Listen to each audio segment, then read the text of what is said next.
Hello friends, இன்றைக்கி முருங்கைக்கீரை பொடி எப்படி செய்யுதுன்னு பார்க்கலாம் வாங்க ஃப்ரெண்ட்ஸ்.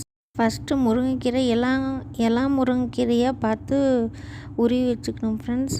அப்போ தான் கசப்பு இல்லாமல் இருக்கும். அப்படியே நம்ம மேலே அந்த பேபிஸ்க்கு போடுற கொசுவலை நெட்டு வச்சு ஒரு 10 டேஸ் அப்படியே காய வச்சோன்னா, இந்த மாதிரி நம்ம வீட்டிலே நிழல்லே காய வச்சோன்னா இந்த மாதிரி நமக்கு ட்ரையாக கிடைக்கும். கையில் தொட்டு பார்த்தாலே கொஞ்சம் முறுமுறுன்னு இருக்கும். அதுதான் அதுக்கு கரெக்டான பக்குவம்னு நினச்சிக்கணும். இந்த மாதிரி ஆனதுக்கப்புறமா கடலப்பருப்பு, உளுத்தம்பருப்பு, வரமிளகா, ஜீரகம், பூண்டு, மிளகு,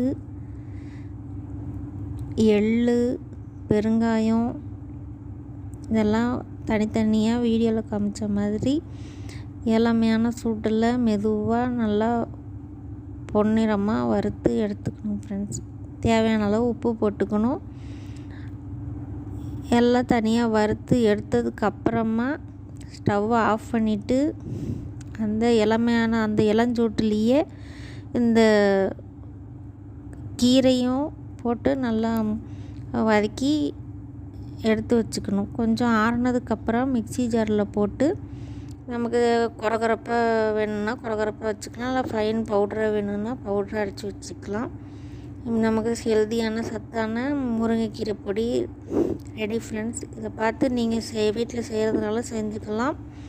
இல்லை உங்களுக்கு வேணும்னாலும் ஸ்க்ரீனில் தெரிகிற வாட்ஸ்அப் நம்பருக்கு மெசேஜ் பண்ணுங்கள், உங்களுக்கு சென்ட் பண்ணிக்கலாம். தேங்க்யூ.